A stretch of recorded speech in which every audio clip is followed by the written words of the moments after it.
Parashat Vayeshev. On connaît tous ces deux types d'enfants, celui qui brille naturellement, celui chez qui tout glisse, tout est facile, son parcours est totalement lisse. Il y a l'autre enfant qui galère, qui a des difficultés, qui ne cesse de se tromper et de recommencer, celui que son parcours ressemble plutôt à des montagnes russes. Mais si on pose la question, lequel des deux réussira vraiment? Lequel parmi eux ira le plus loin? Bien souvent, c'est le deuxième. C'est pas celui qui a le parcours lisse, mais au contraire, c'est celui qui a appris à tomber, mais surtout à se relever. La Torah va nous apprendre cette vérité à travers Yehuda, qui sera le précurseur de la royauté d'Israël, à travers l'épisode le plus gênant, si on peut dire, le plus sensible, le plus inconfortable de son histoire, de sa vie, qui est évidemment celui de Yehuda et Tamar. D'ailleurs, lorsqu'on analyse l'emplacement de cette histoire dans la paracha, dans le texte de la Torah, c'est tout à fait étrange car il est placé au cœur même du récit de Yosef et on ne comprend pas comment le texte a choisi d'interrompre l'intrigue, d'interrompre l'histoire donc de la vente de Yosef, la descente en Égypte, par cette histoire de Yehuda et Tamar qui n'a absolument rien à faire ici. Alors évidemment, les sages vont trouver toutes sortes de similitudes, comme le mot Akerna reconnaît donc qu'il y a d'autres similitudes. Évidemment, l'intention des sages, c'est un petit peu de dire qu'il y a ici une notion de Mida, Keneged Mida, il y a un petit peu justice rendue par rapport à la faute de la vente de Yosef, c'est-à-dire que Yehuda va payer le prix de la vente de Yosef, mais ça n'explique pas suffisamment quelle est la raison que cet épisode doit interrompre l'histoire. Pourquoi on ne pourrait pas le placer à la suite? Comment se fait-il qu'on va interrompre le suspense de ce drame de la vente de Yosef par cette histoire qui n'a absolument rien à voir? Nous allons découvrir dans ce cours que cet épisode de Yehuda et Tamar est absolument nécessaire dans le déroulement de l'histoire pour pouvoir devenir justement l'acteur principal lors de la rencontre avec Yosef pour devenir le roi d'Israël.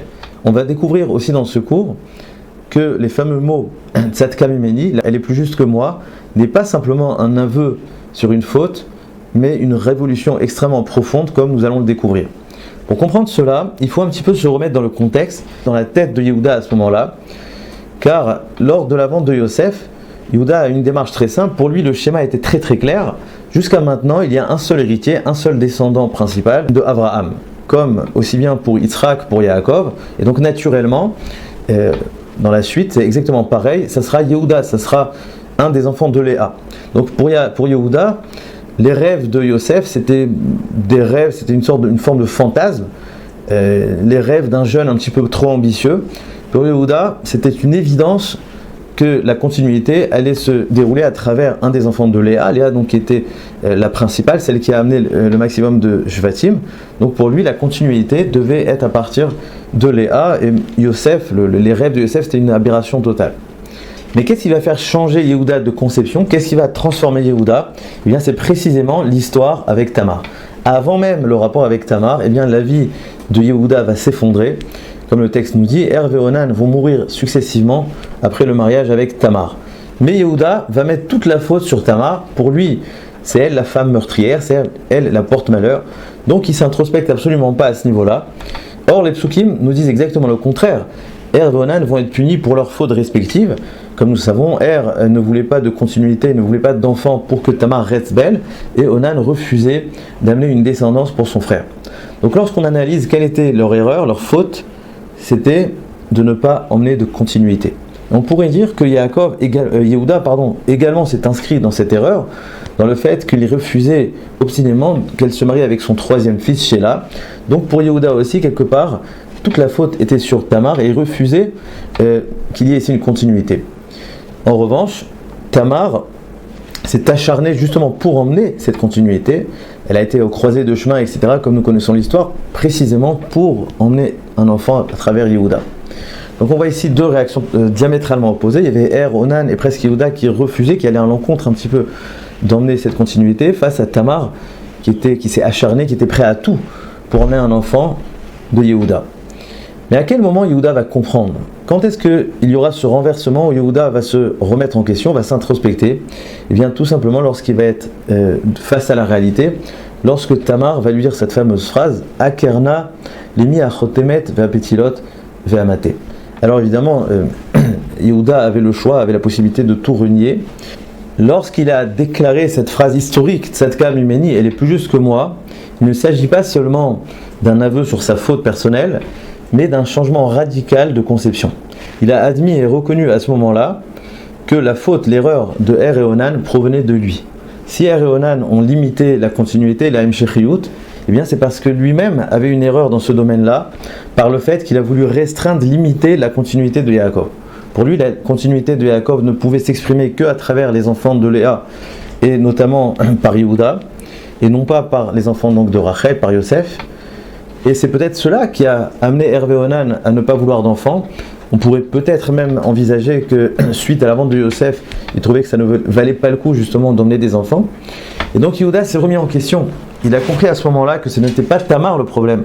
C'est pas Tamar qui portait malheur, mais c'était sa maison, c'était sa philosophie, son idéologie qui était totalement erronée, le fait de restreindre la continuité, chose qui a emmené Hervé Onan à ne plus vouloir du tout d'enfants. D'ailleurs, on pourrait dire que c'est pour cette raison-là qu'il a eu des jumeaux, car à travers cet acte-là, ce rapport avec Tamar, eh bien, il s'est introspecté et il a compris qu'à partir de maintenant, la continuité de Abraham ne va plus se traduire seulement par du singulier, mais par du pluriel. Il a admis à ce moment-là que plusieurs fils peuvent partager cet héritage-là. Et c'est peut-être pour ça justement qu'il y a eu ces deux jumeaux, Péret et Zérar, pour nous dire que maintenant nous sommes dans le début du pluriel, du pluralisme, où il y aura plusieurs Shvatim pour représenter cet héritage, évidemment chacun dans son rôle. Donc nous découvrons à travers cet épisode le sens de la vraie Oda'a, pas seulement l'aveu de la faute, mais la Oda'a c'est le fait d'être capable de changer de conception, de modifier des axiomes, de changer radicalement de point de vue.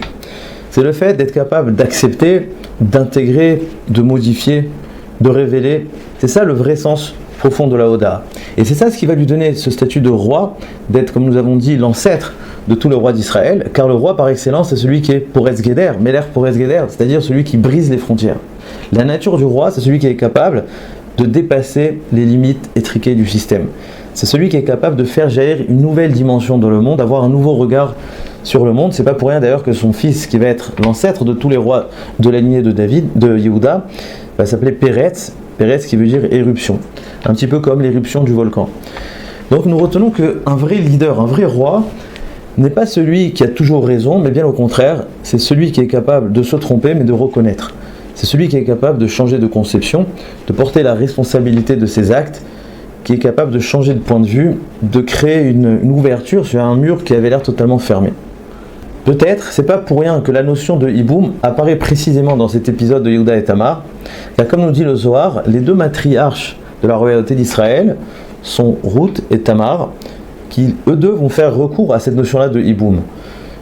Nous savons que Ruth et Tamar ont perdu leur mari, donc vont faire recours à la notion de Hiboum pour perpétuer la mémoire de leur mari, car peut-être on pourrait retrouver dans cette notion de Hiboum l'idée même de la Malchut, qui est celle de redonner la vie à la mort, être capable de se relever après une chute. Donc nous voyons que cette notion de Hiboum est exactement l'aspect, l'origine de la Malchut, le fait de redonner vie à la mort. Et donc on pourrait dire que tout cet épisode-là, comme nous avons introduit au début du cours, est nécessaire pour la continuité de l'histoire, car ça va être la meilleure préparation pour Yehuda dans l'épisode de Parashat Vayegash, lorsqu'il va être devant Yosef, où, comme nous savons, il n'y avait aucune porte de sortie, on ne voyait pas le bout du tunnel. Et c'est Yehuda précisément qui va être capable, par sa force intérieure, de tout faire basculer, de renverser la situation, et de tout remettre en question, jusqu'au moment où Yosef va dire Ani Yosef, et va donc révéler son identité. Le véritable roi, c'est celui qui a cette force intérieure, ce potentiel enfoui en lui, capable à tout moment de faire éruption comme un volcan. Parfois, un enfant ne brille pas dès sa jeunesse, mais les événements de la vie, les moments de vérité, les épreuves, les difficultés, les challenges, peuvent faire éclater à tout moment un potentiel insoupçonné. Ce n'est pas la chute qui définit l'homme, mais ce qu'il en fait. Shabbat Shalom.